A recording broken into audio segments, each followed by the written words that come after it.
Hey, folks, today is Wednesday, October 6, 2021. Coming up on Roland Martin Unfiltered, broadcasting live on the Black Star Network from Los Angeles. Republicans criticize President Joe Biden's immigration plan, not like they actually have one on their own. Also, Reuters breaks a story showing how AT&T is the financial source behind One American News Network, the right-wing, pro-Donald Trump, MAGA, conservative network that has spread more information and lied than anybody else. We're going to talk about that on today's show. Also, what's the truth behind these stories saying Democrats are trying to massively cut funding for HBCUs? We will have the truth for you as we talk with Leslie Baskerville, who leads NAFIO. You don't want to miss that conversation, folks, on today's show. Also, a racist neighbor tormenting a black Virginia family. We'll discuss that. And after seeing a school resource officer placing her 5-year-old son in the chokehold, a woman in Virginia is suing the school district.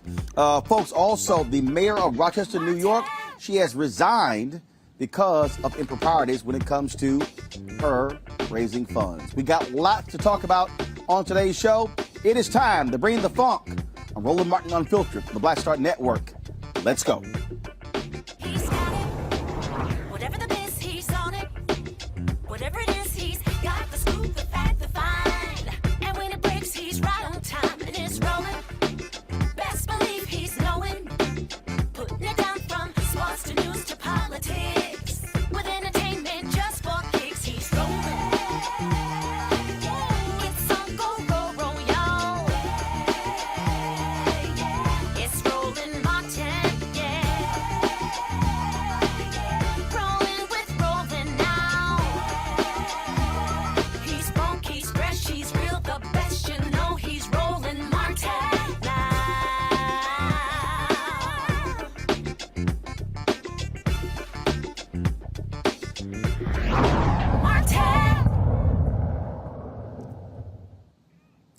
Republicans are not happy at all about the possibility of seeing more Haitian migrants on their way to the Texas border. You might remember just a couple of weeks ago, we had the massive crisis of some 12,000. Now they are claiming 60,000 Haitian migrants are on their way to the Texas border. Don't know if that's true or not. Republicans, they held a news conference today led by Texas Governor Greg Abbott and, of course, Senator Ted Cruz, where they complained about this, blasting President Joe Biden and offering what they call their own 10-point plan. Listen. At the border here in Texas, and we're here to talk about border-related issues. And let me just start out by making a very clear point, and that is President Joe Biden has caused a humanitarian crisis and chaos on our border. All Americans saw exactly what happened in Del Rio, Texas just last month. And we know that that chaos will be repeated unless and until President Biden takes action. 26 of America's governors have worked together to develop specific actions that Biden can take immediately to end the crisis on the border that he has caused. We, all of us, asked the president for a meeting to visit with us about this, and he refused to meet with us, and he completely ignored us. 9 of the 26 governors that crafted this action plan gathered today at the border, a border, by the way, that President Biden has never even been to. We're here to announce 10 actions that President Biden must take immediately. Well, that's a whole lot of whining and complaining by Texas Governor Greg Abbott, and so that's what we expect. All right, let's talk about this with our legal panel. A. Scott Bolden, former chair, National Bar Association Political Action Committee, lawyer based out of Washington, D.C. Robert Patillo, of course, Rainbow Peach Tree Street Project there in Atlanta. Glad to have him. And also someone who keeps running his mouth about Oklahoma Sooners, and he'll be experiencing their losses very soon. Mario Solomon Simmons, civil rights attorney, founder for Justice for Greenwood out of Oklahoma. Glad to have all of you on today's show. And so Let's deal with this. I guess I'll deal with DeMario. You're the closest to the Texas border, being there in Oklahoma. I mean, what you have here are Republicans who just throw out anything. They throw everything out. And it's Biden is trash. Oh, my God, immigration is killing us. But again, these are the same people who will say nothing about these companies that are hiring folks who are illegal immigrants, or some call them undocumented workers, because then the Chamber of Commerce won't be too pleased with that. Yeah, well, Roland, thank you so much for being on the show once again. You know, I think it's real rich for Governor Abbott of your home state of Texas. He can't even keep the lights on during the winter in the entire state, and he wants to talk about the border. It's ridiculous. It doesn't make any sense for him to be there and to say that President Biden has never been to the border. I mean, this guy's been in elective office for 40, 50 years. I'm sure he's been to the border. So it's obviously just grandstanding. And we know that they don't want any black and brown people, but they especially hate Haitians. And we know the history of Haiti, and while particularly white supremacists like Greg Abbott hate Haiti because they were the first black free republic in the Western world. They fought against the British, the French, and the Spanish to get their freedom. And this country and all the Western countries have done everything they can to hurt Haiti since their independence back in 1803. So I'm not surprised to see Governor Abbott and these other white supremacist governors, like my very own governor, or the governor of the state of Oklahoma. But it doesn't make any sense outside. They want to make headlines. Scott, your thoughts? Well, I think my colleague is absolutely right. I mean, black and brown people at the border, no Republicans, it seems, want that influx. But the number of people at the border trying to get to the United States of America, I don't believe, based on my reading, that it has changed much from during the Trump years, if you will. And even Trump and his alleged crackdowns, illegal crackdowns on black and brown people coming through the southern border, it simply didn't work. They kept coming.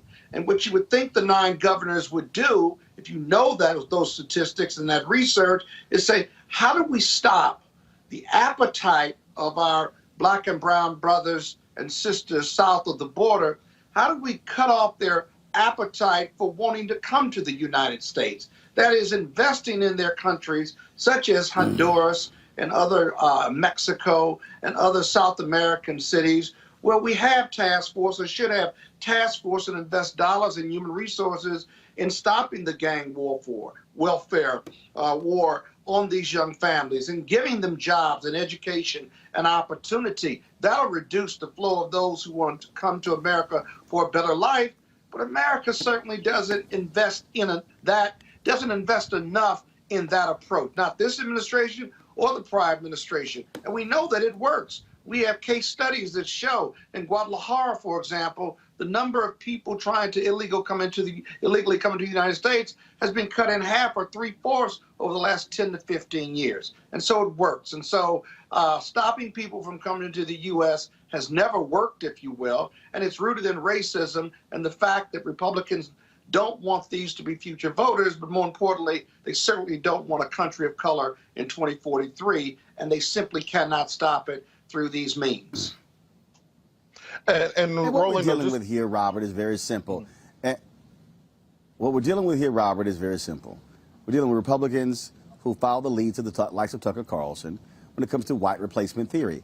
They are absolutely scared to death of the nation becoming a nation that is majority people of color. They need to maintain their whiteness as long as possible. You're absolutely right, and I think we have to change the way that we talk about immigration as a country, because immigration is a positive for America. Illegal, legal, however it comes in. If it was not for immigration into this country, we would be a dying nation. Just look at the birth rates taking place in white communities, or even in American-born black communities, Hispanic communities that are second generation. Our birth rates are right there with China and Japan and Italy and other countries that are experiencing a graying of the nation, so so to say, where you do not have enough people in the country to replace the people who are aging out and dying in the country. And let's understand also, nobody is going to walk from Costa Rica or from Guatemala or from Nicaragua from a tropical paradise to come pick avocados or pick tomatoes in Texas or in Wisconsin somewhere, unless it was dire circumstances. We have to look at the U.S. role in creating those dire circumstances. Let's not forget about the Banana Republic Wars that took place for a half century. Let's not forget about Noriega and all the other Central American leaders that the United States propped up and then took out of power, creating the instability. Let's also not forget that one thing that supports and finances these drug cartels is the American appetite for drugs. If we change the American drug policy, you get rid of the cartel the same way you changed alcohol policy. You got rid of the mafia, you got rid of the alcohol, take the money out, because you took their money out of it. So we changed American drug prohibition, then you change this issue from the rooter to the tutor. So what has to happen is our wonderful borders are Kamala Harris. She began the process by speaking with Central American leaders. We need to come to a tripartite pact where we take Canada, the U.S., and Central America and come to an immigration understanding, because guess what? Canada needs 20 million more people. They do not have the same benefit of legal immigration that America has to buoy their population growth. So they need more people to work in Canada. So let's find out a guest worker program where we can get people from Central and South America working in Canada, where they can then return home, because guess what? They don't want to be in the winter in Saskatchewan. They want to be back home with their families in their tropical paradises, and then you can solve the problem. But as long as we have this grandstanding and political hyperbole, like we see at the border with Greg Abbott, who is way too much like George Bush for me to trust anything that he says, and Ted Cruz and the others down there who did nothing when Trump was in office, they need to start working on some actual comprehensive immigration reform policies that will fix the problem, instead of putting Band-Aid after Band-Aid after Band-Aid over it at the expense of the immigrants who are simply trying to find a stable life and a stable income for their families. You know, if I could add one other thing. It just doesn't. Yeah, go ahead, Mario. I just want to also add to that the racism of the fact that they are illegally not allowing these Haitians to try to apply for a refugee asylum. I mean, there is a legal process when someone comes from a country that they're experiencing political violence, or they believe that they're going to be killed or something like that. There is a process so someone can say, listen, this is my situation. This is why I'm here. They may not be here just to try to find a job or anything like that. You can't just wholesale say, hey, I'm going to put you back on the plane and send you back. That is against the law. That's against the current immigration laws, and it's also blatantly racist when it comes to Haitians, Black Haitians versus maybe say Cubans and others. Look, the thing that I think we have to, Robert said something is important, and I was engaging this back and forth with a couple of idiots on social media, and they were like, you know, Roland, you were wrong when you were saying that immigration benefits the United States. And I'm like, fool, are you paying any attention? Why have the folks in Europe in the past decade been so violently opposed to immigration there? Oh my God, they're overrunning our country. Why? Because white people stopped screwing. Falling birth rates in most European nations. To Robert's point, to anybody who's listening, you do not have a country if you do not have people. Not only that, you have to have people working today who are paying into the Social Security system to ensure that folks are able to get benefits. And so, if you are if you're one of these 40 and 50-year-old black men who's sitting here blasting B, saying, "Oh, this is foul for us," when your ass is time for you to get your Social Security, who do you think is paying into the system in 20 years when you're 60? The person who's going to be working. This shows, and then they're taking all of our jobs. Okay, what jobs are you talking about? Can you please define what those jobs are?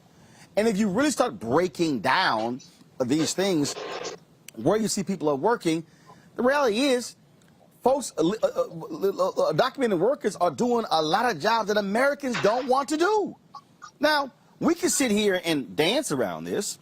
We can be honest. We can have a real, honest conversation. And I don't think a lot of people really want to have that level of conversation, Scott, Robert, and Demario. And look, Roland, on this point about they, quote unquote, they took their jobs, as people like to yell out, Look, black folks been in this country since 1619. That is 400 years. I am not going to be competing with anybody who just walked 1,000 miles from Guatemala to clean white folks' toilets. I'm trying to compete for jobs in those C-suites, in the boardrooms. I want my fair share of corporate executive jobs. I want my fair share of college admissions. Don't tell me I need to fight against my Latino brother and sister, fight against my Haitian brethren for jobs at the bottom of the economy, when my fair share of the jobs are at the top of the economy. The people I'm worried about who took my job were Bezos and Elon Musk and Richard Branson and Bill Gates. Those are the jobs I'm worried about you taking. Don't tell me I got to be out here picking strawberries somewhere. No, tell me how you're going to stop them from taking those jobs from me.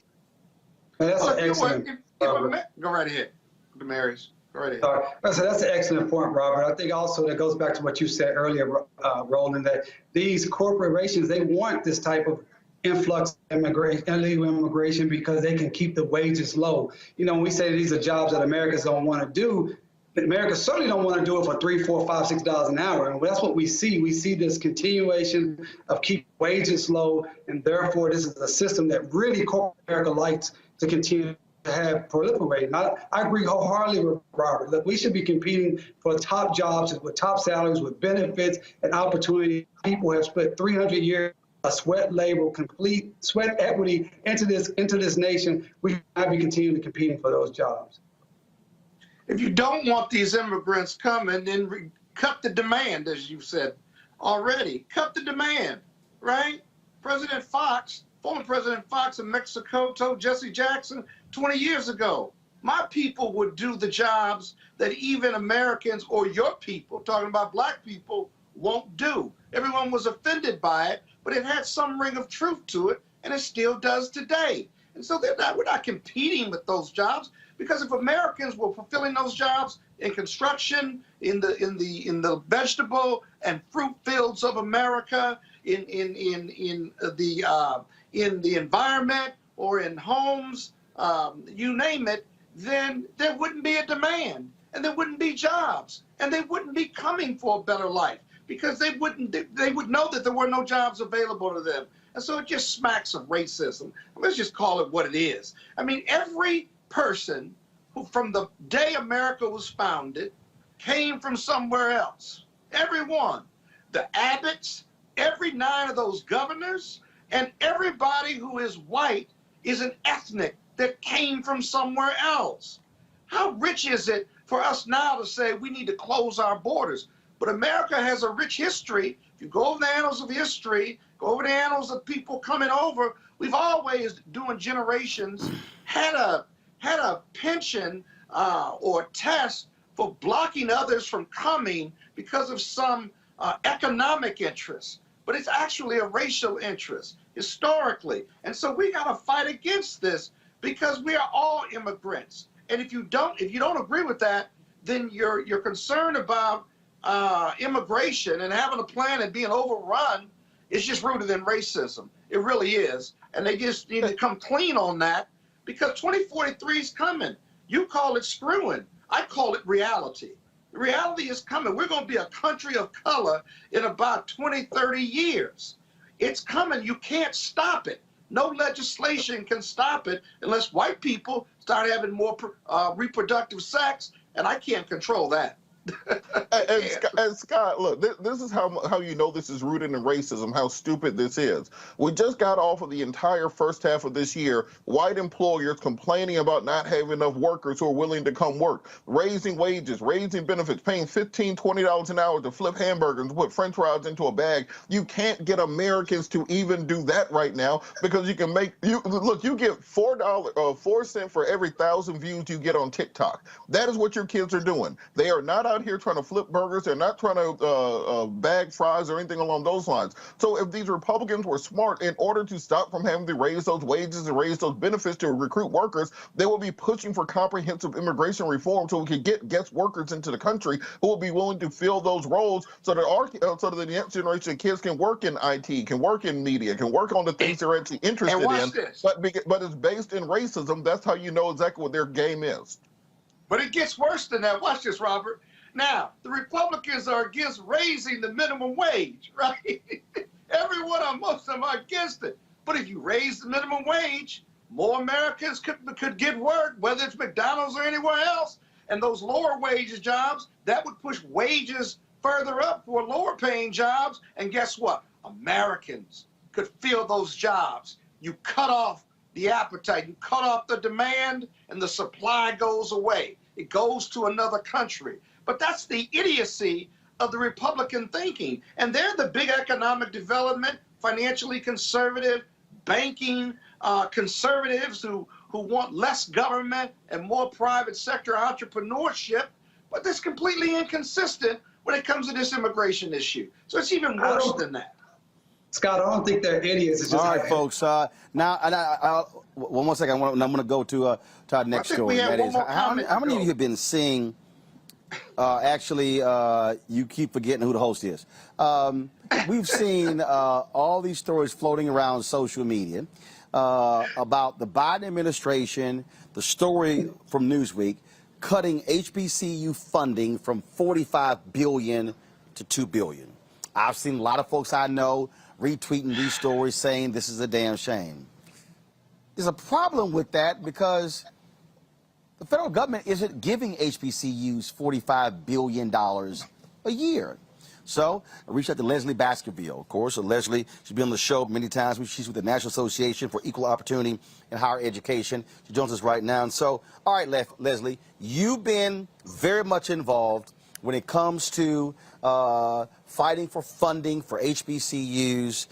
What is the truth with this story? Because, again, everybody is spreading it. They're saying, see, Biden and Harris, they trash. They're slashing $43 billion from HBCUs. What is the truth? Roland, good to be back. It's always good to be with you. The truth is that that's absolutely unequivocally false. In terms of HBCUs, we've never had it so good. HBCUs, I say it's harvest time for HBCUs. It's a season of new hope. We have an administration who truly believes in and has invested in excess of $6.5 billion in HBCUs and is investing more as we're talking presently. We have a Congress where we have bipartisan support in the House and the Senate. So we have bipartisan and bicameral support for HBCUs. So, and based on the investments by Congress and the administration, we have more corporate support, more individual philanthropic support. We've moved from the style section of the newspapers to the education section, to the business section, to all of the sections where we should be, because we have a $15 billion short-term economic interest at our HBCUs collectively, and HBCUs are doing more than any other cohort. For America's historically Black colleges and universities, they're just 3% of American colleges. In the sciences, technology, engineering, and mathematics, they're graduating 42% of Blacks. And in education professionals, 50% of Black education professionals, health professionals, the lion's share, punching way above our weight. And we have an opportunity like none other to continue to show that our outcomes are far in excess of the input into our institutions, and that we're worthy of and should have more dollars invested in us. That's what we were talking about today. And while we were there, my phone was exploding, and I got out and they said there's a story out about a $45 billion cut from this administration, and we're down to $2 billion. Well, the reality is this. Everybody has heard about the negotiations on reconciliation budget that includes a lot of human needs programs and education program. In fact, it will invest in early childhood, the entire pipeline from early childhood to the middle passages to undergraduate school, community colleges, undergraduate, graduate and professional schools like never before. In the process of negotiation, the figures are going up and down. There was never a figure for this one particular bill of $45 billion. But the figures are dancing around. Right now, I don't think the White House can tell you exactly where the figure is, but whatever the figure is, our institutions will be greatly enriched as they continue to enrich America. Reality is, America can't realize her goals, can't realize her education goals, her economic goals, her Okay, wealth but goals, health goals without HBCUs. And so we're going to continue to get money. But I just want to say this. I heard a bit of the last program. Yes, Leslie, hold on sir. one Tell me, second. tell me. Leslie, hold on, Leslie, hold on one second. Again, so Yes. I need to walk slowly through this again. Okay, the story says 45 billion for HBCU and other minority institutions, down to 2 billion. All right. What I'm still trying to understand, though, is what is this 45 billion? Because the reality is, Yeah. right now, HBCUs, the federal government is only providing around, just and correct me if I'm wrong, around $1 billion annually to HBCUs. Is that correct? Could be. Yeah, but we got substantially more in this last time because of the coronavirus special No, no, no, no, supplemental. no, no. I But yes, got that. I got that. you're I roughly got that. correct. But here, Let me tell you, but let me answer here's the question about the 45 billion.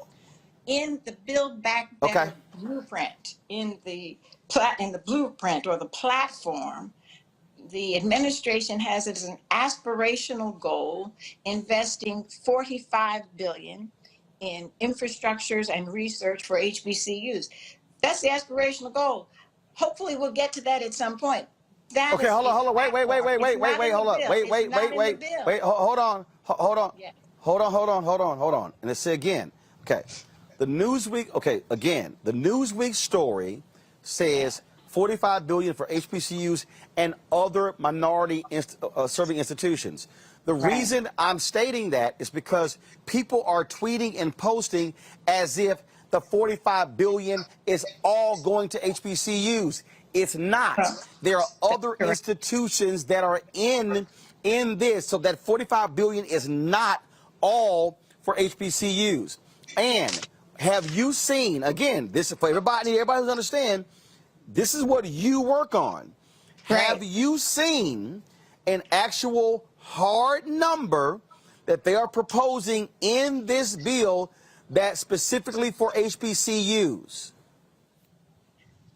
No, I have, there's a coupling, but we're asking for a decoupling. But let's go back. I want to make sure that your audience is clear because I think part of this, and I believe that Newsweek is a reliable, independent news source, but there's huge confusion. Not necessarily. Good. Thank you. That's you. Not necessarily. And you're in the business. Because But let me first of all, just say this. the Newsweek story is written off an Associated Press story. I've read the story. The problem Okay. is it is scant details, and as somebody who reads the story, if I see 45 billion cut to 2, I want to know, I want to see what the 45 billion was for. I haven't seen it. Didn't happen. And so that's confusing a reconciliation bill that has a figure that at no time was 45 billion with a platform in which there was an aspirational goal for 45 billion. And you're absolutely right, for HBCUs, TCUs, and their tribal colleges, universities, and then demographic MSIs. And so those would be Hispanic serving institutions, tribal colleges, and predominantly Black institutions. And so that was for an aspirational goal for the community in a platform. So now the president is in, the administration is in, we have better relationship and better access to folks in the administration who themselves have gone to HBCUs, but importantly, who understand the centrality of HBCUs to American progress. More importantly, for where we are presently, they understand that HBCUs, because HBCUs are unlike any cohort of colleges and universities, and you talk about the PBIs, TCUs, and APCs, Asian Pacific Islander colleges, they are demographic MSIs, minority serving institutions. HBCUs, people don't know this, they are not minority serving. They have no race and no ethnicity criterion. And they were founded for the purpose of educating the progeny of the American slave system, or Blacks and other persons. And they've been open.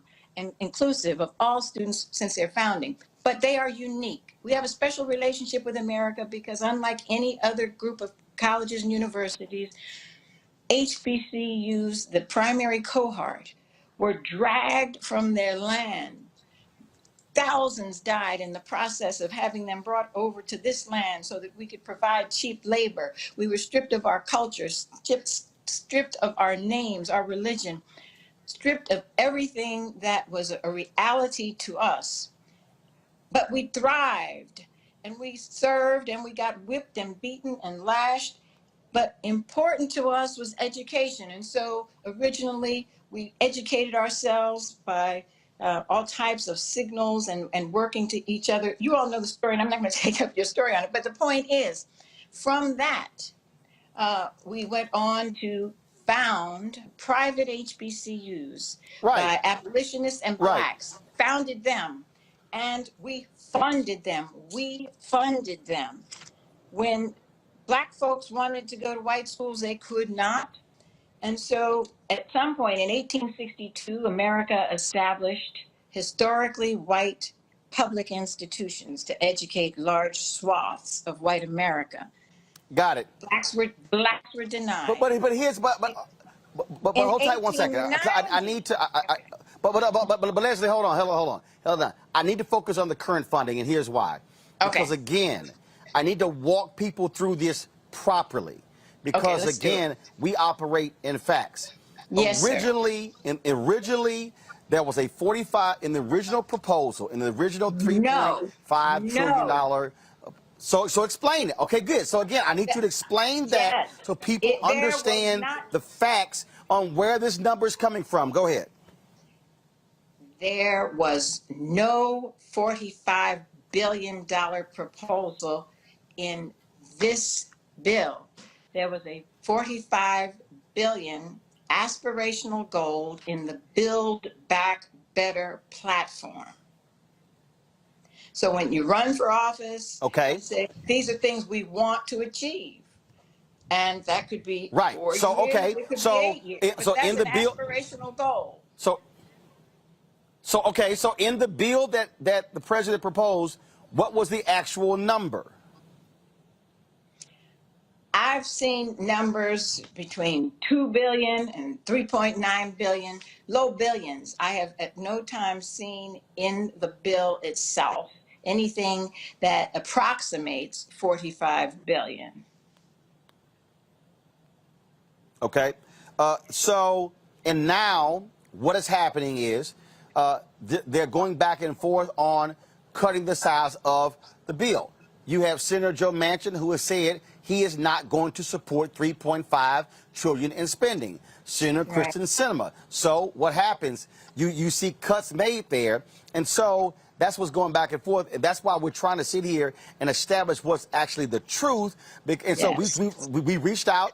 We've been trying to get numerous members of the Congressional Black Caucus on the show. We're trying to get Congressman Bobby Scott on, who's on the House Education Committee. We're trying to get him on because we need there to be an explanation of this because, again, I'm seeing people say all kind of wild stuff, and it's not based in fact or reality. I want to go to my panel. Scott, you have the first question for Leslie Baskerville.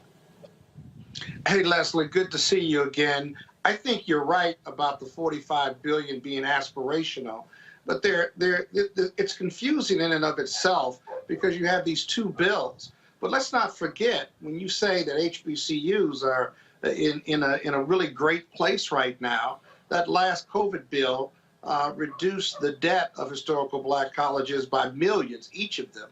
And so are you seeing more bipartisan support and investment in historical black colleges on the Hill, despite the fact that they're going to have to reduce this Build America Back legislation? Will there be something in there for HBCUs?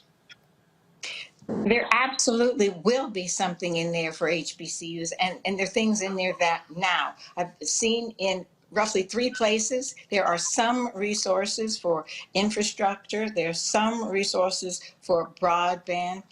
But as with every other affinity group, advocacy group, the HBCU community believes, and we want additional resources to move our research to institutions. We have 11 research to institutions. Those institutions are high research, and they're doing the scientific research. They're responsible for roughly 42% of Black Americans that have advanced degrees in the sciences, technology, engineering, and mathematics. But they're just 11, and we have none that are R1, that are the top. So we've been pushing and pushing for additional dollars. But more important than the additional dollars is a decoupling of HBCUs from the group that Roland talked about. He said the money, the 45 aspirational goal in the platform that has nothing specific to do with the budget is for HBCUs, tribal colleges. Right. Here's the deal. Here's the deal. I don't want to talk about platform. I don't want. I'm not talking about right. No, but here's the whole deal. Somebody running for office is one thing. Well, they're actually there. I want something was actually in the bill. Hold tight. Hold tight. Got it. Hold tight 1 second. I got to go to a break. We're going to come back, continue the conversation. Questions for Robert Portillo and Demario Simmons on this issue. You're watching Roland Martin Unfiltered, broadcasting live from Los Angeles on the Black Star Network.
Big holiday shopping at Amazon. So now, she's free to become Bear Hug Betty.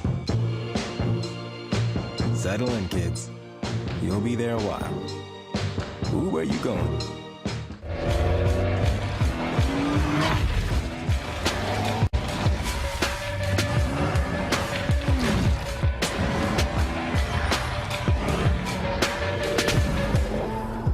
Time to be smart.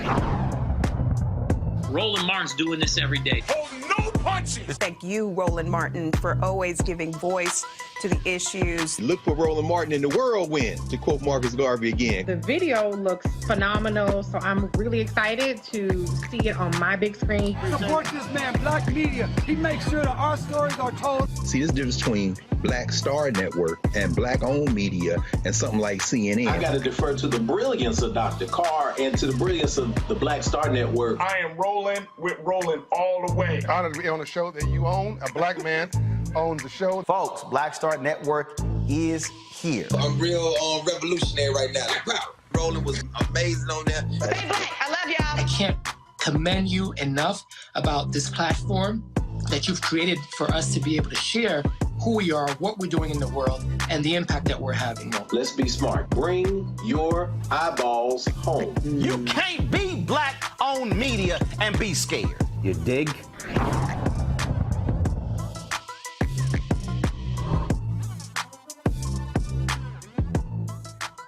All right, welcome back. Roland Martin Unfiltered on the Black Star Network. We're talking about HBCU funding in the latest bills that is going across Congress.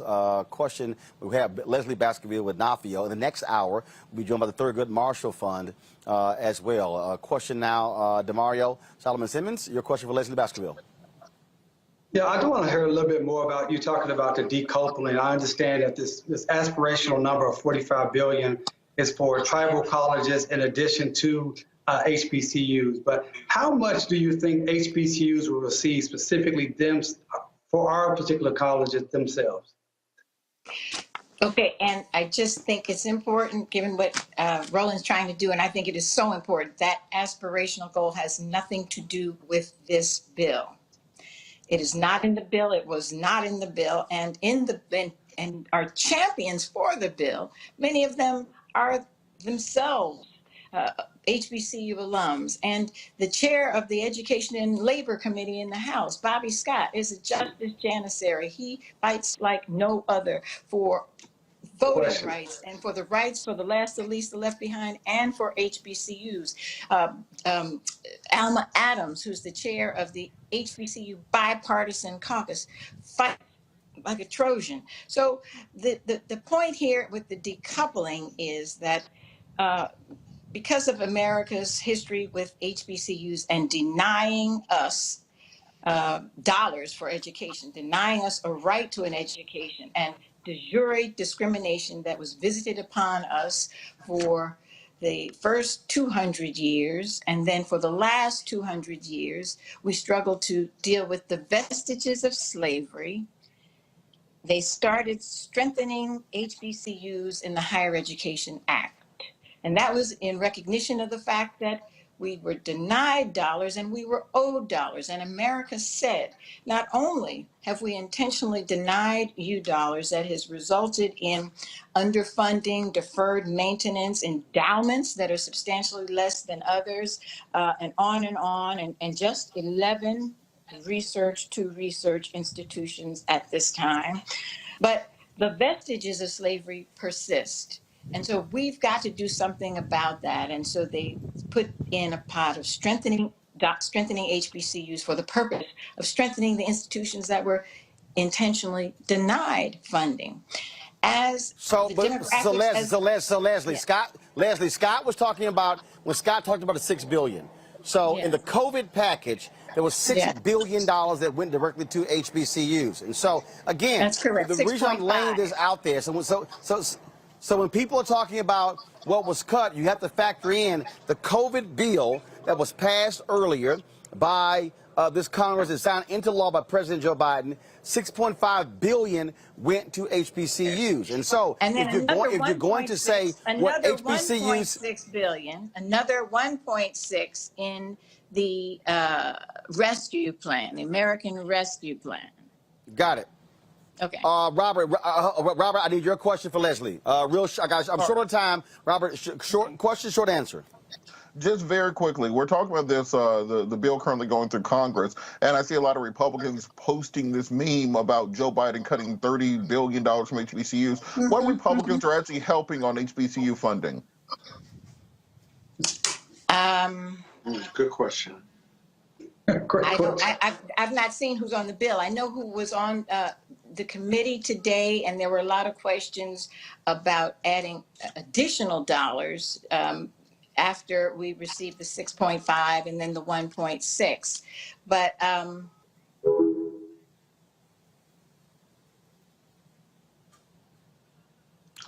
looks like, folks, we just lost Leslie Baskerville. So I guess we're going with none. So here's the deal.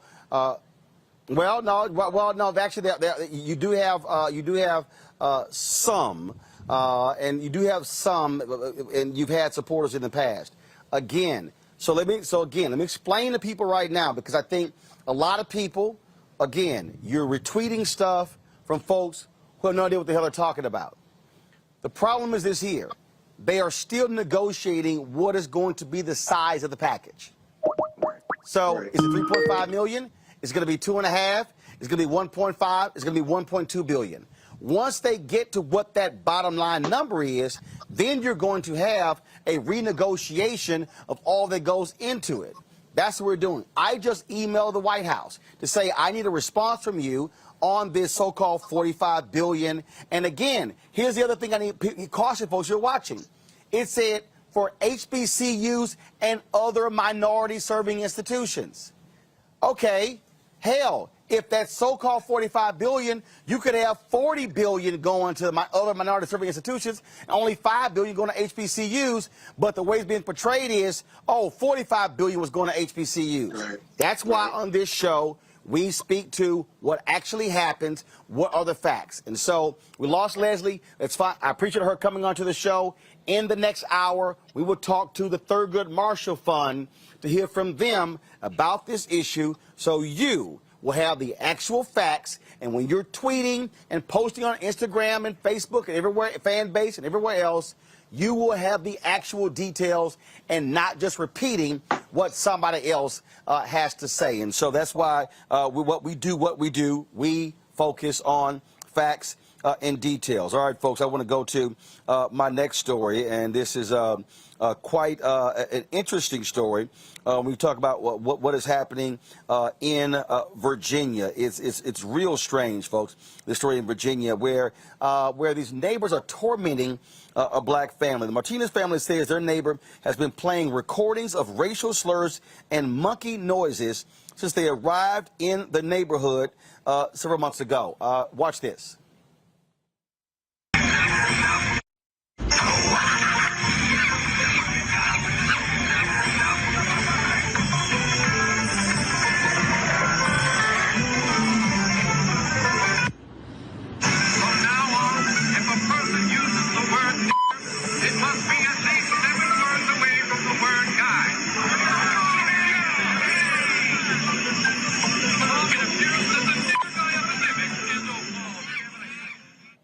Now, the police have been called several times because no crime has been committed. Nobody is being arrested. Joining us right now is Tim Anderson. He is an attorney with Anderson and Associates from Virginia Beach, Virginia. He's representing the family pro bono. Tim, glad to have you back on Roland Martin Unfiltered. First of all, how long has this family lived in this area? How long has this been going on? So, hey, thanks for having me on the show, Roland. I'm glad to be here. So I'm an attorney in Virginia Beach, and I'm watching what's happening from 30,000-foot view the same way as we all are. We have not made contact with this family yet, but we have identified multiple causes of actions that she can bring. She's not been able to make any progress with the police, and that's fine. There may not be criminal laws here, but we are trying to communicate with this family to let them know, one, my law firm's ready to go to help them, and two, there's plenty of civil actions that can be brought that could put an end to this nonsense. This is in my hometown, and we are watching this horrifically happening here and want to get involved. Okay, so just so you're now officially representing the family. You are offering your services to this family pro bono after you saw this story in news reports. Yeah, absolutely. That's exactly right. I've been a lawyer here for 21 years.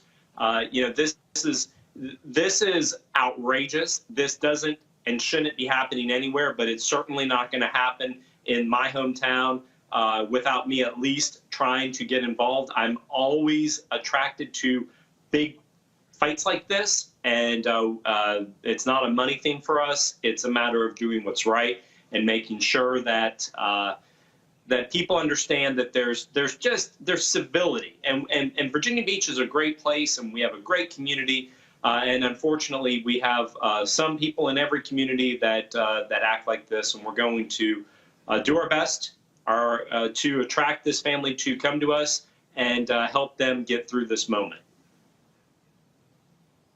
Okay, so what is weird here is the cops saying we can't do nothing. I'm sorry, are there not noise ordinances?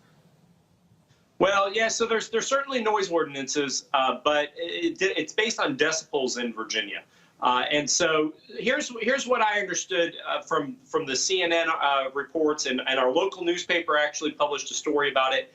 Here's basically the historical background. This family lives there. This is a veteran family. And there was a noise complaint with her neighbor, and she called the police. And since that, the neighbor has now escalated and retaliated with motion sensors being pointed at the house, and this monkey music, and the clip that you just showed. And that is not, there's nothing criminal, at least as far as the police are concerned, and nothing criminal as far as the magistrate's concerned, because apparently she went to the magistrate and reported this. Those aren't crimes, but that doesn't mean there's not civil remedy. There's civil remedy that exists under Virginia law for nuisances, and we actually even in Virginia have an archaic little statute, which is very rarely found, which says that insulting words is actionable. So if you insult somebody to the point where it would cause them such distress, and the actual code specifically says breaching the peace, which that in any view is certainly breaching of the peace, that's actionable under civil law. And so all she needs is a lawyer to file a lawsuit to put a stop to it. That's it. And so it may not be a criminal remedy, but there's certainly civil remedy.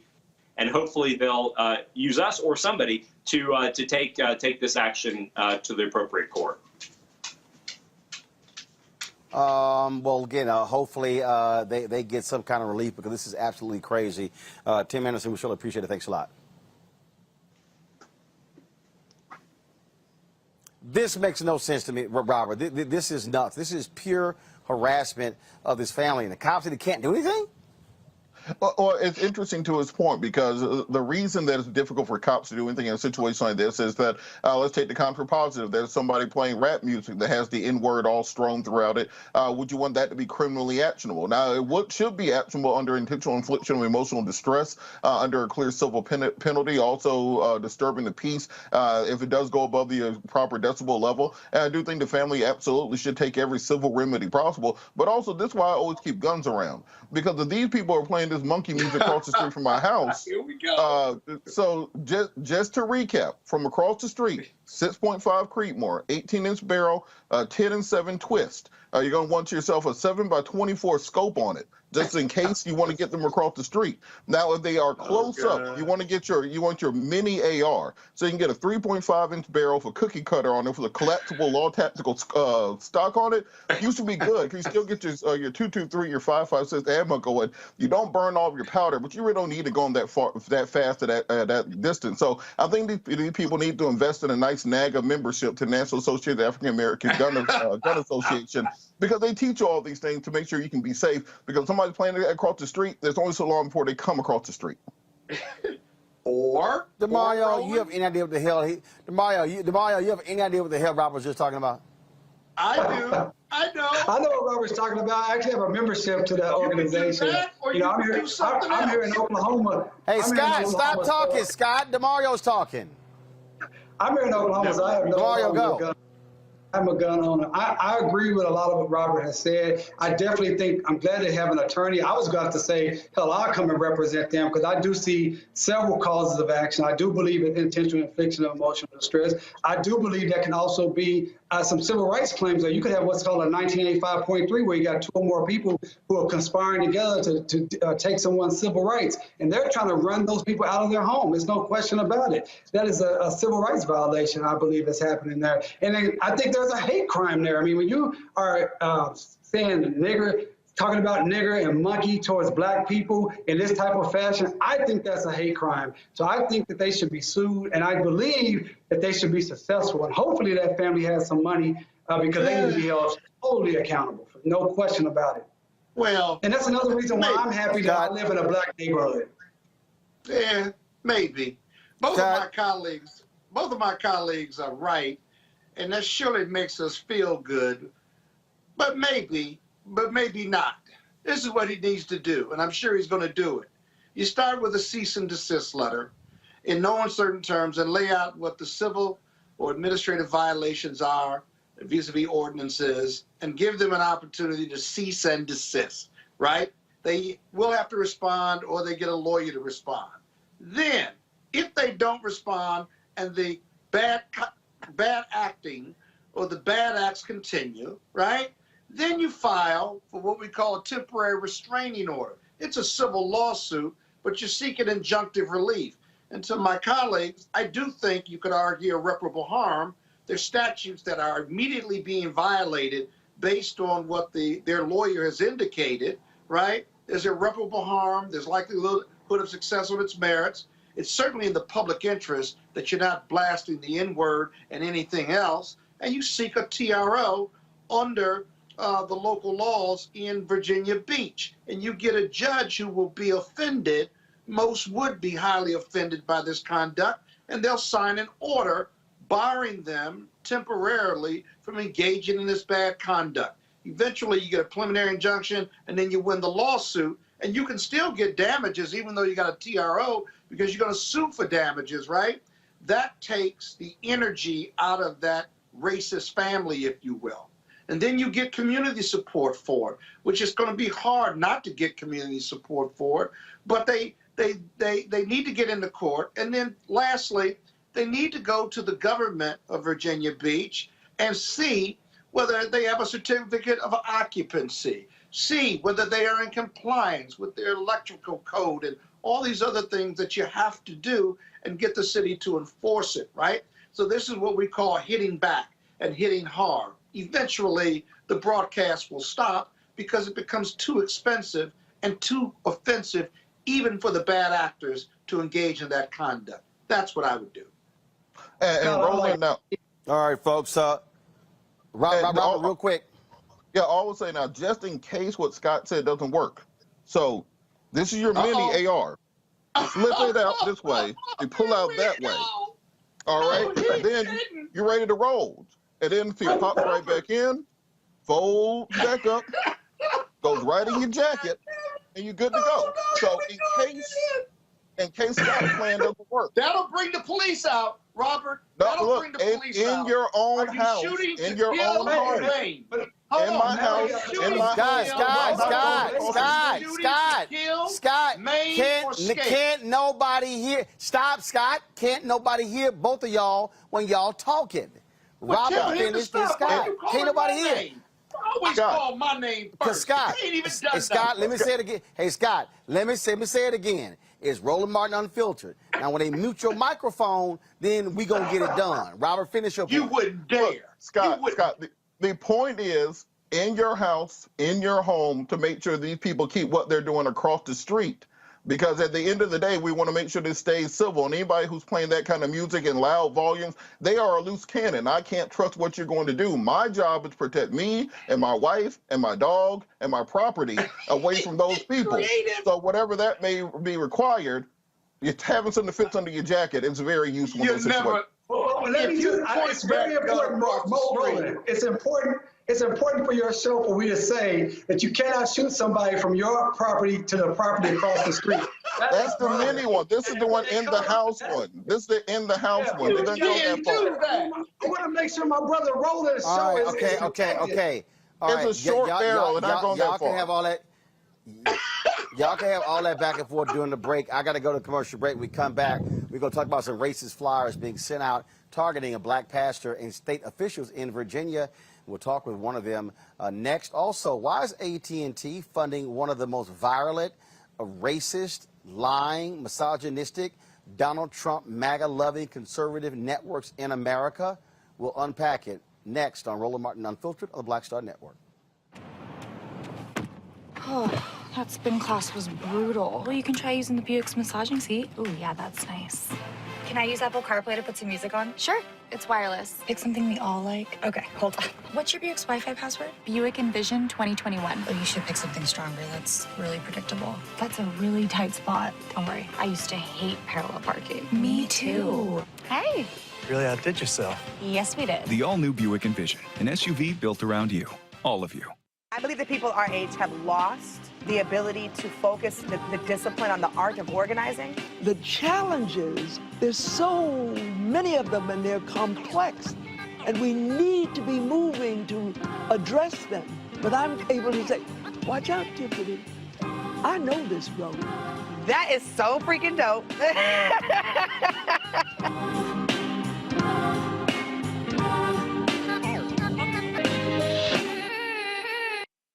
Hey, I'm Cupid, the maker of the Cupid Shuffle and the Wham Dance. What's going on? This is Tobias Trevelyan.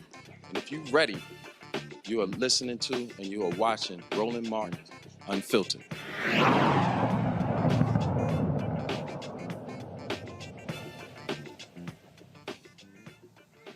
All right, folks, more racism in Virginia as some flyers that have been going out highly critical of black state officials now, and they're targeting a black pastor. The story really makes no sense whatsoever once you begin to unpack exactly what is going on here. We want to do that because Again, you just heard that particular story there. There's another couple, how they're being targeted in Virginia.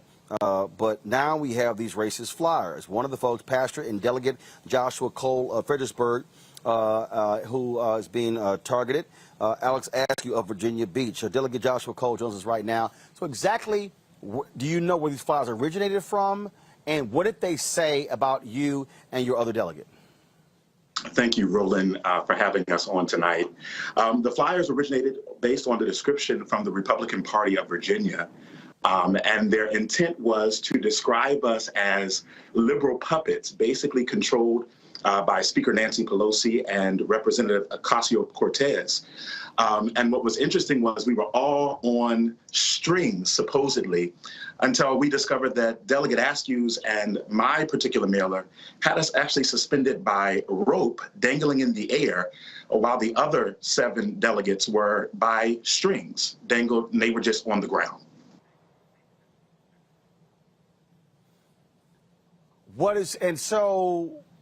First, what are they trying to do? I mean, how many people did they send it to? How many households? You have any idea how many flyers went out?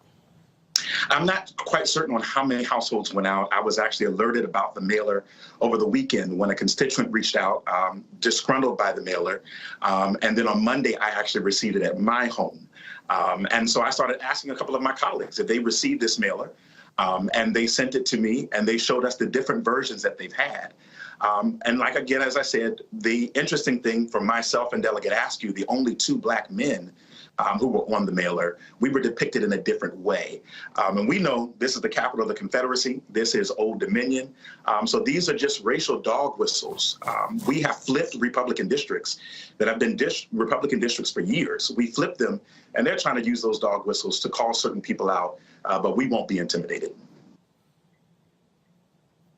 What's next? First of all, is anyone involved? State Attorney General's office? Anyone? Any investigation going on?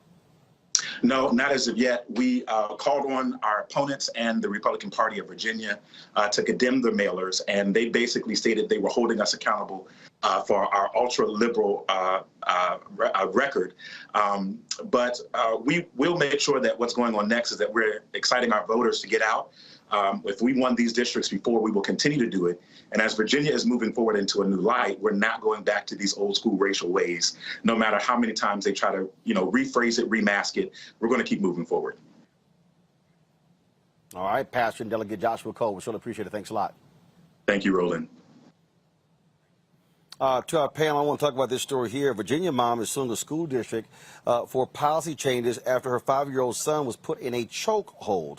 In 2018, Pamela Onenwu was picking up her son when she saw a school resource officer placing him in a chokehold. The reason, the child was allegedly singing too loud in class, and the officer was called to make him stop. The mom and 2 other parents filed suit against the Fairfax County school system, citing psychological trauma and physical pain were being inflicted on students with disabilities. The school staff settled out of court and added additional training for staff. DeMario, kids singing too loud? You put them in a headlock, a chokehold? It's just ridiculous. And again, this is just what we see all the time across the nation. I had a case recently in Seattle, Washington, where I had a black kid, 11 years old, who was autistic, and they got upset with him and put him out in the cold weather for 3 or 4 hours and laughed at him. This is happening across this nation when it comes to black kids, brown kids, and kids with special needs. I wonder if this little 5-year-old had any type of special needs, because they're treated really bad. I'm really happy to hear that they had good counsel. Sounds like they were able to get a settlement, but more importantly, get policy changes. And I hope they were able to get that particular officer terminated. We were able to get the teacher that locked out my client terminated, and that's what has to happen. It has to be swift accountability. It has to hurt the pockets of those who causes the harm, and it also has to show these people that we will not stand for this. A 5-year-old being placed in a chokehold, that is just unconscionable. It's ridiculous, and I'm so glad to hear that people were held accountable. This is the thing that we keep seeing, Scott, and that is with these resource officers, their job is not to further traumatize students. I mean, you know, the actions, we keep seeing this hope happen all over again. This is why people are calling for a lot of these cops to be removed from schools. Exactly. Exactly. And these resource officers, their powers need to be severely restricted, but they're not actually. These are police officers. In Washington, D.C., 20 plus years ago, I had a case where the resource officer was referring to the kids in the hallway by the N-word. They got tired of it and they jumped on him, assaulted him, and took his gun. The government would eventually walk away from the case and dismiss the case that they brought charges against 2 or 3 of the leaders of this group of kids. And so you're absolutely right. But Roland, when we get these cases, right, when you report on these cases, let me tell you something.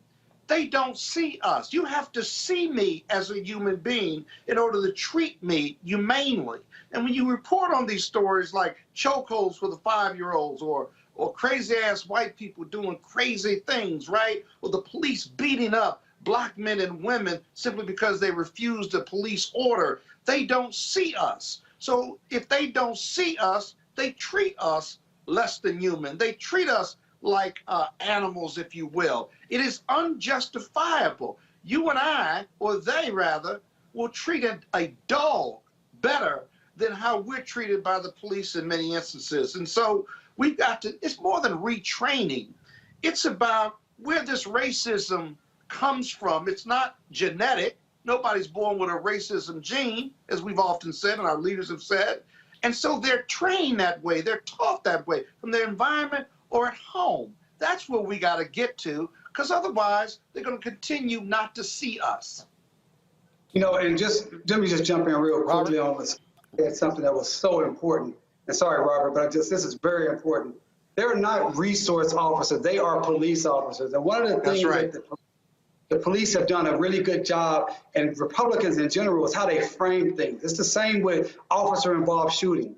That is to try to make it seem like what it really is. It's the state killing somebody or the state shooting someone. So these are just police officers with extraordinary power. They should not be the first people called when you're having an issue with a 5-year-old, a 7-year-old, a 9-year-old, things of that nature. These people are bullies many times. We saw the case of the young lady, and Scott is exactly right. The young lady, when they took her out of the chair and slammed her on the ground, because he didn't see her as a little girl. He saw her as a other than. And that is important. But we got to change our own terminology.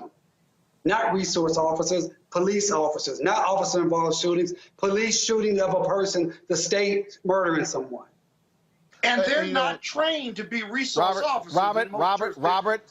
Robert, and you know, to that point, I think that's when we got caught up in this conversation around quote unquote defund the police last year, and Republicans used that to their political advantage. But in reality, this is what we're talking about, which is de-escalating situations. That if a child is singing too loud, maybe you have them talk to the social worker to find out why they're expressing themselves in this way. And often I use the analogy of what would happen if this was a little white girl named Lily White. What would happen if this was a golden retriever?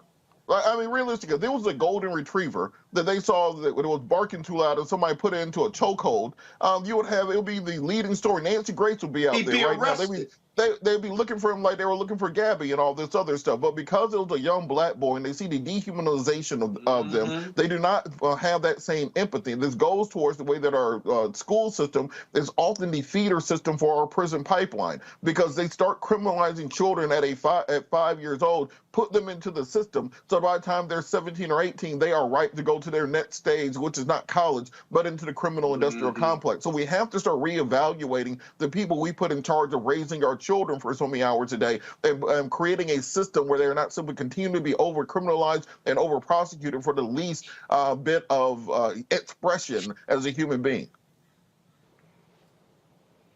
All right, folks, hold tight 1 second. Got to go to a break.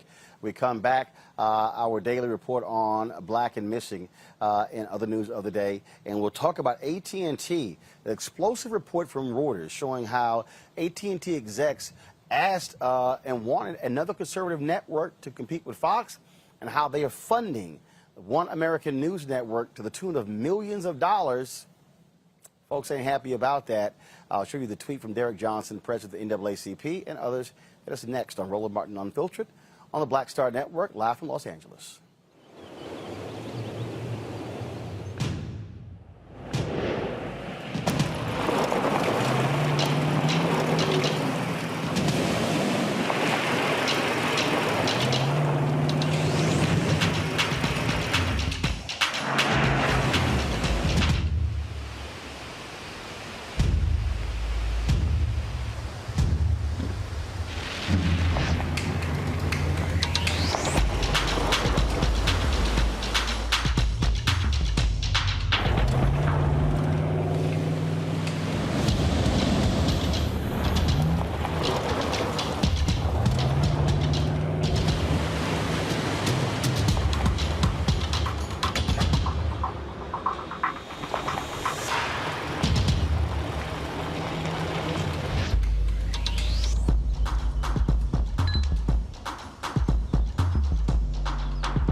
Shopping at Amazon. So now she's free to become Maureen the Merrier. Food is her love language, and she really loves her grandson. Like, really loves.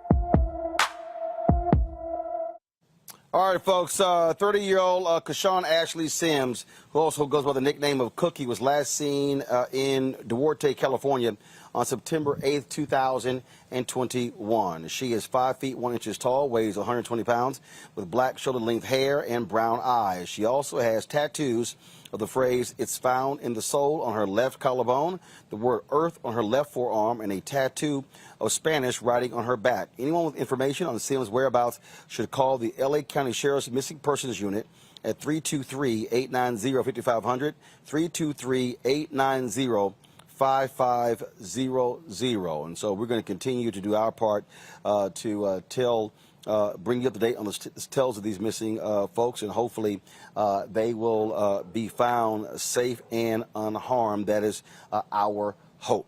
All right, folks, let's go to Rochester, New York, where Lavii Warren has agreed to leave office for violating state election laws during her 2017 run for re-election, and she will leave office by December 1st. She was facing felony charges that she and 2 assistants violated campaign contribution limits, but she pleaded guilty to a single misdemeanor, admitting that she knowingly exceeded the $8,557 limit. By admitting to the charge, the city's first black woman elected mayor will likely not lose her law license. And so, again, she will be stepping down as of December 1st. So it's been a whole bunch of drama there in Rochester, New York. Issues with the police department. In fact, her husband had gotten arrested. So, man, it's been a whole bunch of drama there. So she's going to be leaving office. All right, folks, food is an important issue in this country. A lot of us love to eat. Some live to eat, some eat to live. But the reality is our children are most impacted by this. And there's one entrepreneur who did something quite interesting. What she did was she actually opened a grocery store in a school. Joining us right now is Jasmine Crow. She's the founder and CEO of Gooder. Is it Gooder? G-O-O-D-R? Is that how it's pronounced? Right. Okay, so you decided, so you opened a grocery store in a school? How?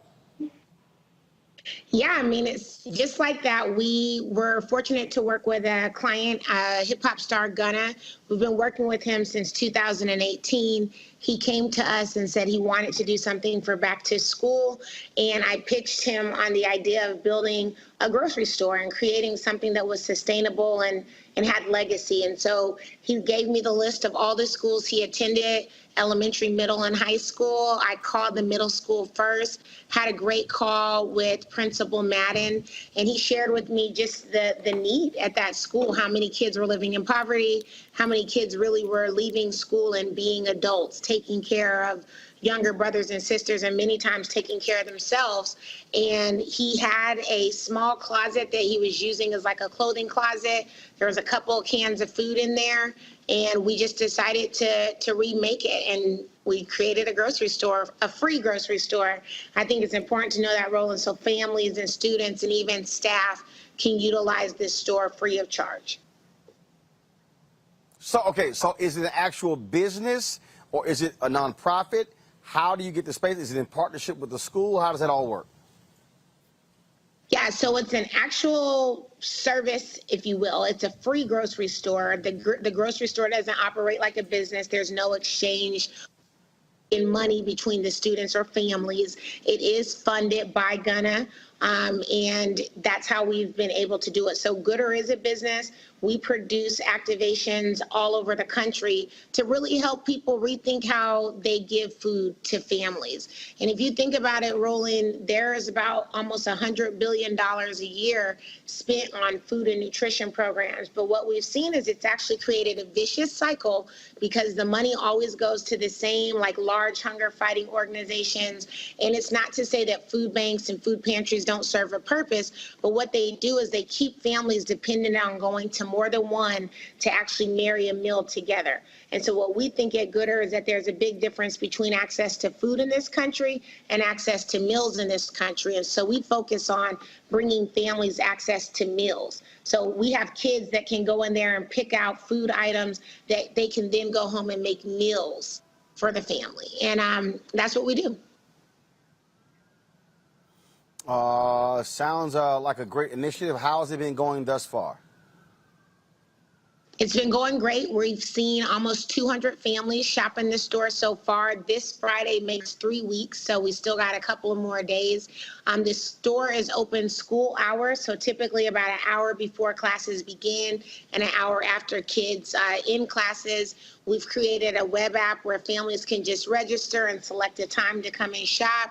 They get a reusable grocery bag, which every kid in the school received, and they can just fill it up, no questions asked. The store also has toiletry items, household items like laundry detergent, dish soap, things that families, you know, if they do have food SNAP benefits, they cannot use those to purchase those toiletry and household items. So we're seeing that that's really popular, as is the food. All right, then. Look, sounds great. Any plans to expand to other schools in the area? Absolutely. We want to expand this all over the country. We've received, you know, thousands of inquiries, so we're working through those. Our hope is to at least get to the top 10 states where more than 15% of the population on average is food insecure or hungry. So, you know, expect to see us potentially in Mississippi, Alabama, and then even states like Colorado and New Mexico, where there's a lot of need and a lot of people that are hungry as well. All right, then. Well, Jasmine, congratulations. We certainly appreciate it. Good luck with that. And as you said in the story I saw, you got parents out there. If they need something, they can just simply let their kid know, and they're able to go into the grocery store and bring that item home. So I'm sure a lot of parents are very thankful for this innovative idea. Thank you so much, Roland. I appreciate you having me on. All right. Thanks a bunch. Good luck. You know, DeMario, this is the level of creativity that I believe is necessary that we have to have. You used to have in this country, you had significant community centers, social services centers, though they were sacrificed by budget cuts. And what this exposes also is the issue that we have of children who go hungry. I've talked to, look, my brother has been a teacher. Two of my sisters have been teachers. Two of my sisters are teachers. My niece is a teacher. And having these conversations, we don't think about it, but the number of kids who literally go to school every single day hungry. And so people wonder about behavioral issues. They wonder about things along those lines. Why can't these kids concentrate? It's hard as hell to concentrate in school when you're starving. Oh, Roland, you're so right. I just appreciate your show so much to bring on that initiative. Very impressed by that young lady. And as someone, as you know, Roland, I have a mentoring program we've been doing for several years. And we see this inside the schools with people needing access to meals. As someone who grew up on SSI and having to use food stamps and things of that nature, I know it feels good for those kids to be able to go in there and those families to just get what they need and not have to say what their financial status is or anything like that. And I think the idea that she has is pretty innovative. And I think there may be an opportunity to use some Title I dollars to get funding outside of just her client who's funding it now, because, that's not, I don't know. I don't really know that yet. The artist she talked about, but I don't know if that's really sustainable to really move to other states. But I think the ideal is a great idea, and maybe they can give us some Title I funding, which for those who don't know, Title I funding is for low-income schools, and use those fundings to help generate the revenue that's necessary or the funding that's necessary so this can be expanded to other schools, because the need is great. I'm in Oklahoma. We're one of the top 10 worst states for hunger, and it's just an ever-ending problem that needs innovative people like Jasmine to give new solutions to. Like I said, I really think we do have to rethink how we help kids today. Robert, this is an interesting way to do so, and it is a matter of being able to help them help their parents, because people make assumption, oh, everybody's fine, everybody has food. No, there are many kids literally sitting in schools who are totally dependent on free lunch programs. And you have Republicans who are attacking those programs left and right. You've got these conservative commentators attacking these programs left and right as if everybody has food in this country. They don't. The poor in this country, Reverend Dr. Barber talked about this all the time, the poor, the working poor are doing their best, and we throw away billions of dollars worth of food every year, and this, to me, makes a hell of a lot of sense. Well, Roland, on that point, remember, Operation Breadbasket was in many ways founded upon a very similar concept and idea. And we have to look at this nation up to the mirror of who we really are. 40% of the food in this nation is thrown away. We pay farmers. We actually have farm subsidies and pay farmers to throw food away instead of sending it to market because it will depress prices. We would rather have people starve in America than to just feed them the food that we are producing, the most abundantly productive nation to ever exist on the face of this earth. So I think we have to look at these policy prescriptions that are out there. The fact that we are dealing with this $3.5 trillion human infrastructure bill right now, and we cannot even get 50 votes in the United States Senate to feed children, to educate children, to give people housing, to give people child care. But if it comes to a new bomb or a new bomber plane or an aircraft carrier or an atomic bomb, we find the money every time. If it's tax cuts, we find the money every time. Just as you said, I know people who are educated and have friends and family members who do the same. Many of them have had to bring washing machines into the school to wash the children's clothing because they didn't have those resources at home, to give children food after class just out of their own pockets. So instead of us fighting over the scraps and having these esoteric arguments about policy, let's get down to the nitty gritty and put together programs that will actually help people, so it will not take initiatives of this nature in the richest nation on earth in order to do so. We actually have a panel on this next week at the Rainbow Push Conference on youth entrepreneurship, where some students did a very similar thing at their school, putting together a business where they sold food to other children to address many of these issues, where they're getting donations from stores and corporations in order to help finance those things. People can register for that at creatingopportunityconference.com. But it's important that we support people who are doing these things and at the same time press Congress so that you do not have to do it on the individual level, that we're getting together an actual national policy. We have the resources, we just choose not to use them. Yeah. Hey, Scott. Yeah, Roland, real quick. There's another part to this that we haven't talked about, and that this store in the school, how many grocery stores are around this school and available? The food deserts of America, we know our poor communities and our Black communities suffer from that. About 15 years ago, Michelle Martin, a colleague of yours, a fellow press journalist, did a story on ABC News about this, the relationship between poverty and health. And what her report found was that these kids and adults who were poor and who could not afford healthy food, right? And I hope this store in the school offers healthy alternatives, but they couldn't afford healthy foods. And so as a result, they were eating McDonald's or their grocery stores, if they had one, sold high carbohydrate, high sugar, high fat products at a very low price in those community stores, those grocery stores in our poor communities. And as a result, it wasn't so much that the kids and the adults were going hungry, some were, but their diet actually increased their weight and increased their health challenges. And so the second part of this story really is about the food deserts and how unhealthy poor people eat, and people with economic challenges, how poor their diet is and how it taxes the healthcare system in America. It's a whole nother issue, but this store concept in the stores hopefully addresses that. But there's a broader piece here that the FDA, as well as the grocery store industry, you know, you go to a poor neighborhood, you can't get healthy products as much as you go to an expensive neighborhood. You can see it even at the Safeways and the Giants of the world. They have different products for different communities. That's got to stop, because the poor communities aren't getting the healthiest choices, nor are they being educated on healthy choices. That's a direct relationship with their weight gain, with their overall health, and how their health challenges tax the healthcare system in America. Folks, got to go to the break. We come back. We'll talk about AT&T funding the One American News Network, also our Tech Talk segment. All of that next. Roland Martin Unfiltered on the Black Star Network. Don't forget, if you also want to support what we do, please join our Bring the Funk fan club, where every dollar you give goes to support what we do. Cash App, $RM Unfiltered, PayPal.me/R Martin Unfiltered, Venmo.com/RM Unfiltered. Zelle is RolandSMartin.com, Roland@RolandMartinUnfiltered.com. We'll be right back.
Betty is saving big holiday shopping at Amazon. So now, she's free to become Bear Hug Betty. Settle in, kids. You'll be there a while. Ooh, where you going? Hey everybody, it's your man Fred Hammond. Hi, my name is Brescia Webb, and you're watching Roland Martin Unfiltered. And, well, I like a nice filter usually, but we can be unfiltered.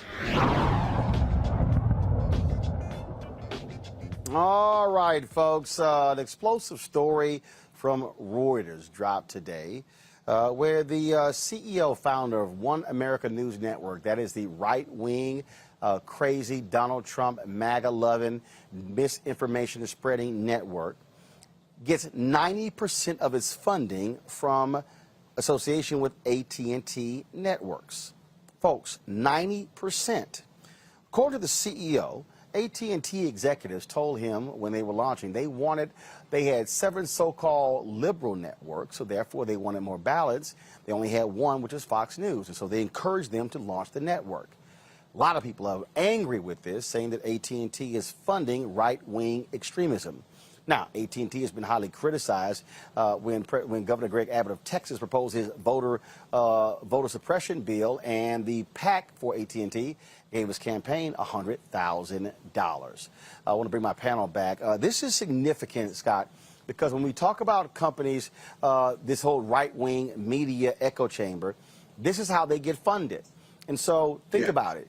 if, you know, imagine if AT&T met with me and said, hey, we think there should be more black networks. So what we're going to do is we're going to guarantee you revenue, Roland. All you got to do is provide the content. We're going to give you X number of cents per subscriber. And then, folks, that's money coming in every single month beyond advertising. And this is how they're able to do it.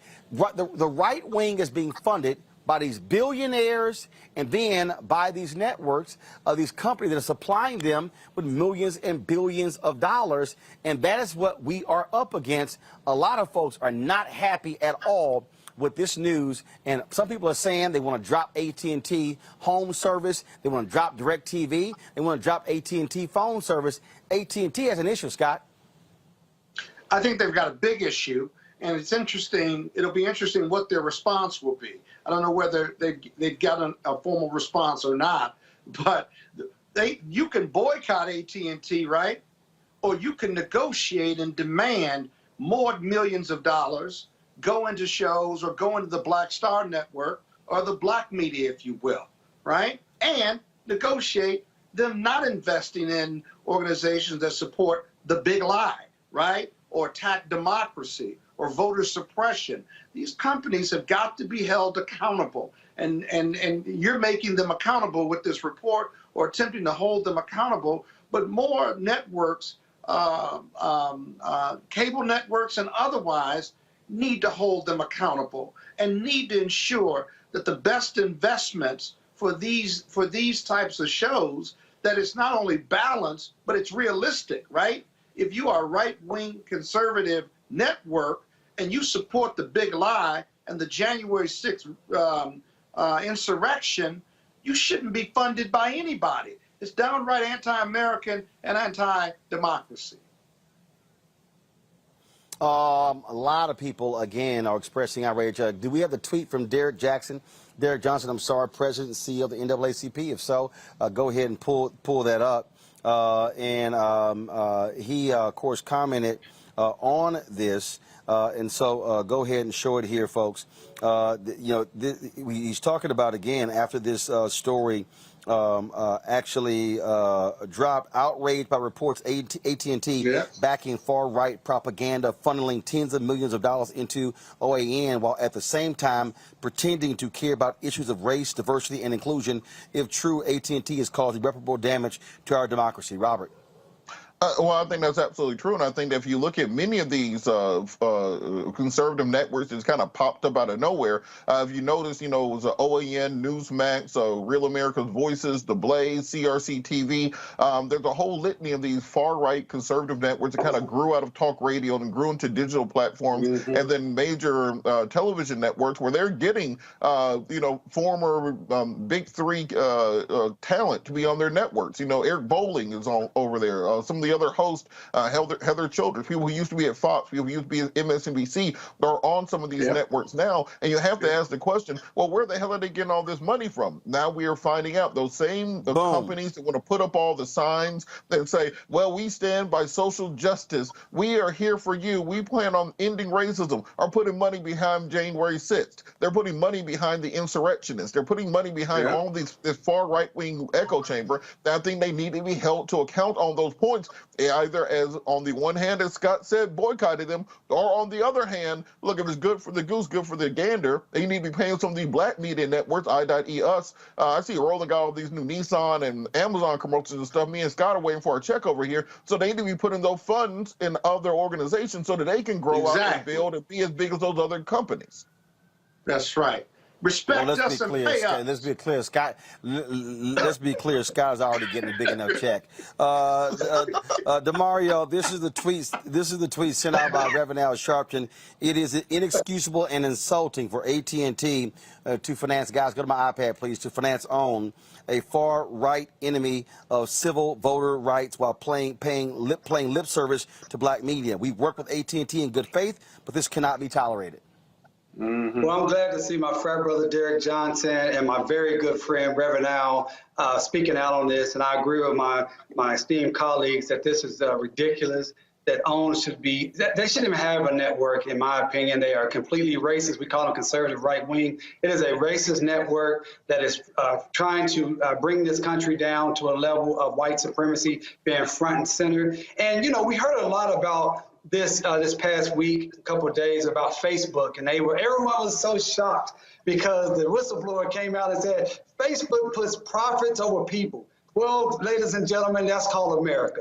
America puts profits over people, and that is the American corporate system, period. And so what we want our civil rights leaders like Reverend Allen and Brother Derek Johnson to do is hold these people accountable. As you stated, Roland, as consumers, we should hold them accountable. Hell, I've been wanting to get rid of AT&T, my cell phone, with them for years. This may be the reason I finally go ahead and do it. But I really like what Robert said and what Scott said. They also should be putting more money into organizations and networks like yours, Roland, GRIO, other Black-owned organizations that are bringing our issues to the forefront, and not just continue to fund these right-wing, racist, white supremacist organizations that are just simply trying to make sure that we go back to the Stone Ages of being indentured or enslaved people.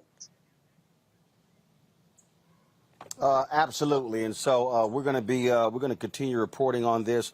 And again, there are folks who are saying, "Hey, we got to call for some serious action." That's what we'll do, folks. We're going to go to a quick break, and when we come back, we're going to talk to a couple of things. One, we're going to talk to an executive with the Thurgood Marshall Fund about that HBCU story. We want to get the facts for you. We'll also talk with a tech entrepreneur about a new app. Trust me, you want to find out what it's about. This is why it's important to watch Roland Martin Unfiltered on the Black Star Network. Back in a moment. Oh, that spin class was brutal. Well, you can try using the Buick's massaging seat. Ooh, yeah, that's nice. Can I use Apple CarPlay to put some music on? Sure. It's wireless. It's something we all like. Okay, hold on. What's your Buick's Wi-Fi password? Buick Envision 2021. Oh, you should pick something stronger. That's really predictable. That's a really tight spot. Don't worry. I used to hate parallel parking. Me too. Hey. Really outdid yourself. Yes, we did. The all-new Buick Envision, an SUV built around you. All of you. Hi, I'm Kim Burrell. Hi, I'm Carl Payne. Hey, everybody, this is Sherry Shepherd. You're watching Roland Martin Unfiltered.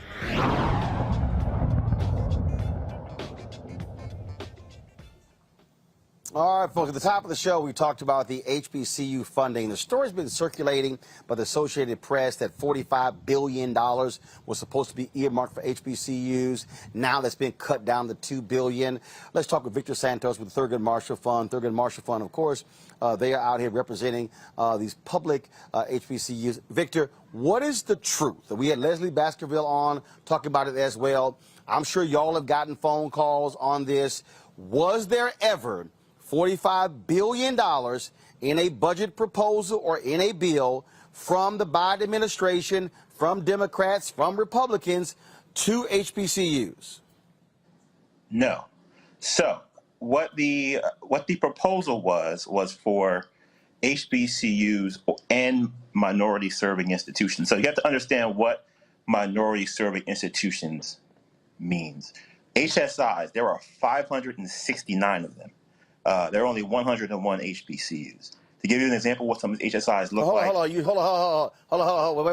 Wait. You said HSI. What is that? Hispanic Serving Institutions. Okay? That means. So you said that there are 101. Hold on a second. Hold on. You said there are 101 HBCUs. Correct. 500 and what? Hispanic Serving Institutions? 69 and growing. Okay? So to give you an example. So 569, 101, that's 670. Correct. But you also have you also have tribal colleges. So we're only getting a percentage of that money to begin with. Okay. And to give you an example of what these HSIs look like, your alma mater, Texas A&M, is an HSI. So when Leslie was talking about, are you serious? I'm very serious. If you serve 25%. At least Hispanic students, you are an HSI. Okay, so for that money that is proposed, and when Leslie was talking about decoupling earlier, this is what she was talking about. She was talking about don't put HBCUs in the same pot to apply for this money against Texas A&M, University of Texas. Basically, the entire California system they're all HSIs. Every school in Florida is a HSI because they serve at least 25% Hispanic students. Okay, so was there ever a number? So where does this $45 billion come from? Yeah. So there was a number in the American Jobs Plan that Biden put out that included some funding for infrastructure along with some centers of excellence, 200 centers of excellence that would have gone to HSI, all HBCUs and MSIs, which, to be quite frank, is more than half of the schools that are in existence in total when you include all the HSIs, all the PBIs, which are predominantly black institutions, HBCUs. It's a gamut that runs across the spectrum. So when we say decoupling, what we mean is this: we have to make sure that HBCUs have a pot of money that they can apply for and compete against other HBCUs for. That's what we've been pushing for, and that's what we've been urging Congress to do. Okay, so this thing is being spread like wildfire. People say all sorts of different things. And so what is being spread is factually incorrect. And so it looks real cute. Oh, the Democrats and Biden are going from $45 billion to $2 billion for HBCUs. No, right now there is no $2 billion for HBCUs. There is no the $2 billion is for all MSI HBCUs to compete, as was the $45 billion. Now, what there is also in the plan, which we have to highlight the positives of the plan, is there is a tuition assistance program for HBCUs and MSIs for the first 2 years, where students would basically be able to go to our schools for free for those first 2 years, and that's in the plan as well. There's also $1 billion in the Department of Agriculture for HBCUs in the plan. There's also $1 billion for HBCUs in the Department of Commerce in the plan, or in the bills that have gone through the House committee. So there are lots of things in the bill. Of course, I advocate for HBCUs, and we're fighting for more money for HBCUs as is our job to do. But we have to, be truthful about what's really happening. Well, that's precisely why we wanted you on the show, why we wanted Leslie on the show, so we can actually have the details. And so people who are spreading that Associated Press and that Newsweek story have the actual facts. We also are trying to get Congressman Bobby Scott on the show as well, other members of the CBC, to explain this, so people are not walking around saying a whole bunch of crap. They have no idea what the hell they're talking about. It's very important, and thank you for giving us a platform to talk about it. Victor, so appreciate it. Thanks a lot. Thank you.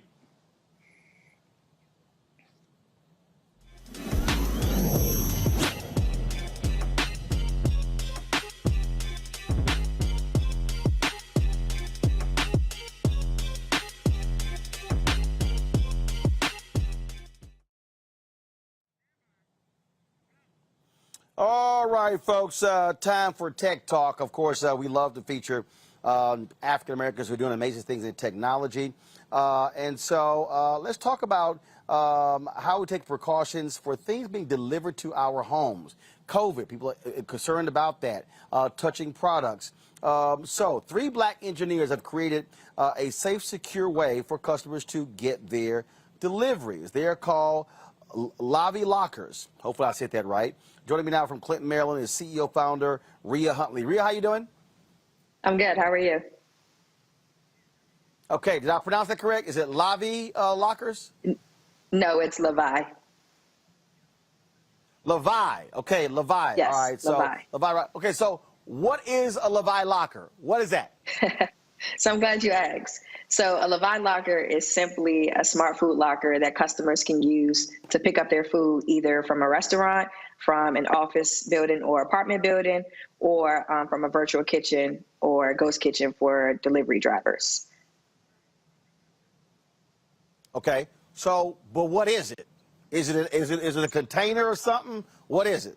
Yeah, so it's a 3x6 locker. It has 10 individual compartments and it's insulated. So what happens during that process is the normal pickup way, which I started to see actually before the pandemic, is that restaurants had like an open shelf.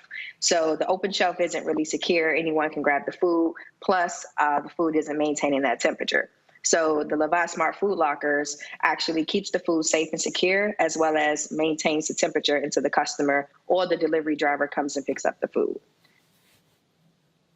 So is this for the restaurant or is it for the customer? Who's this product going to be sold to, and who's it for?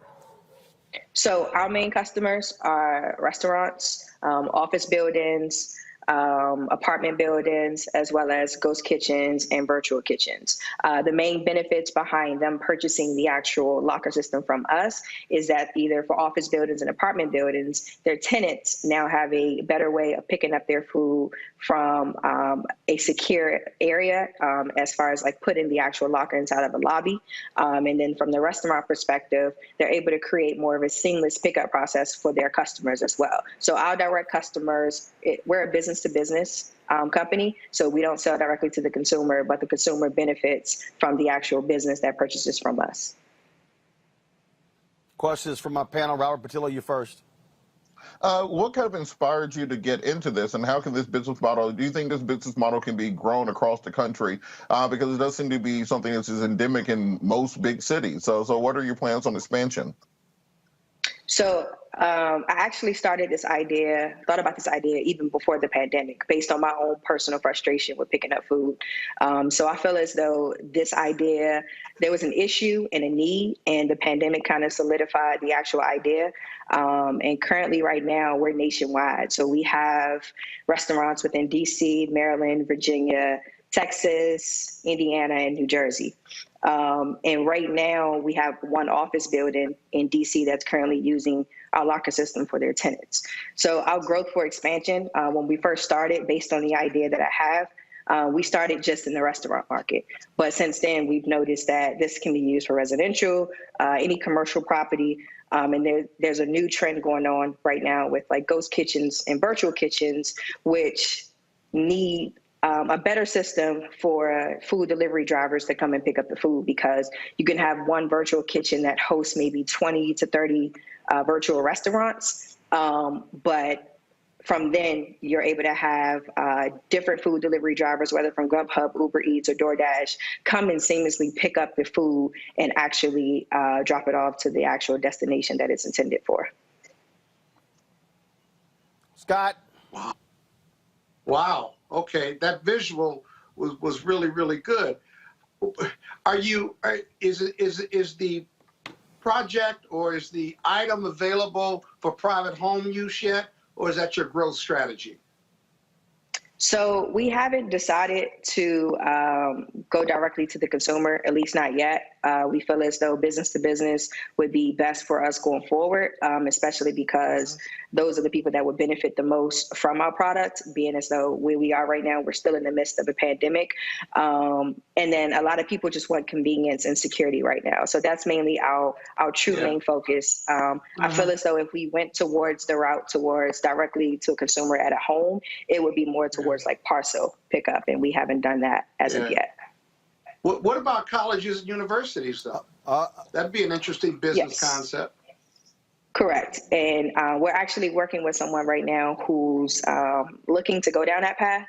So that's definitely within our future where we plan to go. Yeah, great concept. DeMario. Thank you. Thank you. DeMario.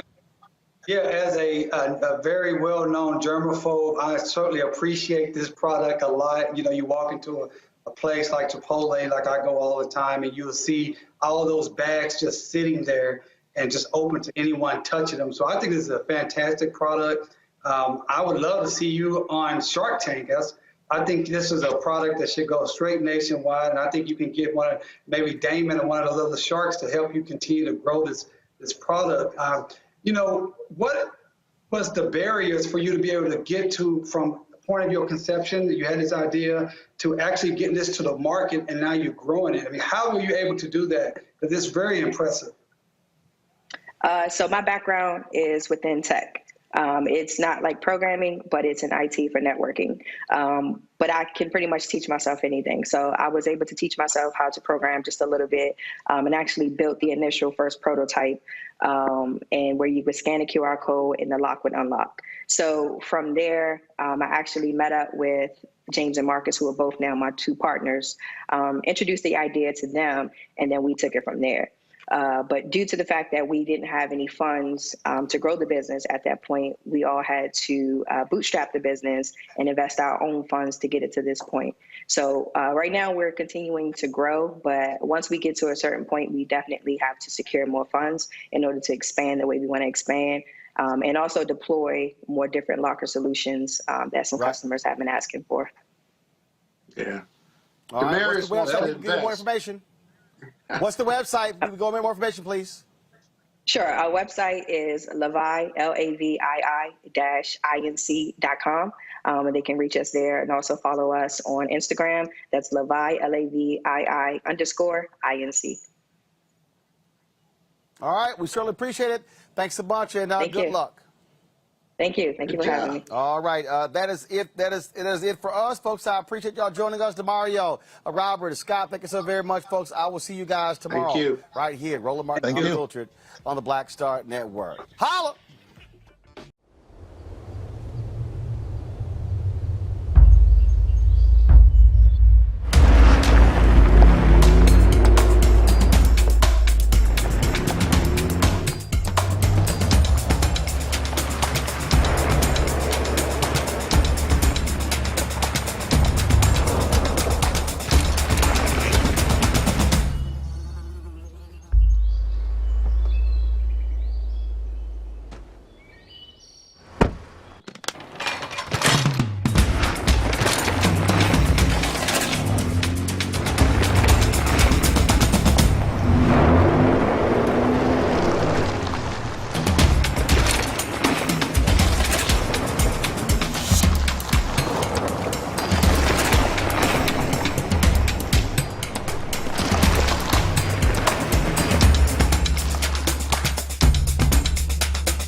It's time to be smart.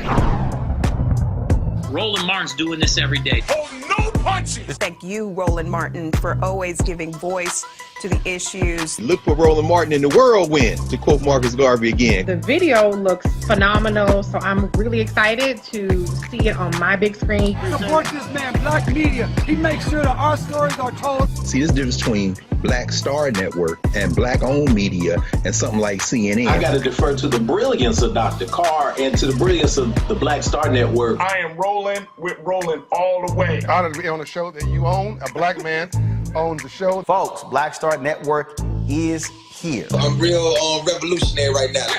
Roland was amazing on there. Stay black. I love y'all. I can't commend you enough about this platform that you've created for us to be able to share who we are, what we're doing in the world, and the impact that we're having. Let's be smart. Bring your eyeballs home. You can't be Black-owned media and be scared. You dig?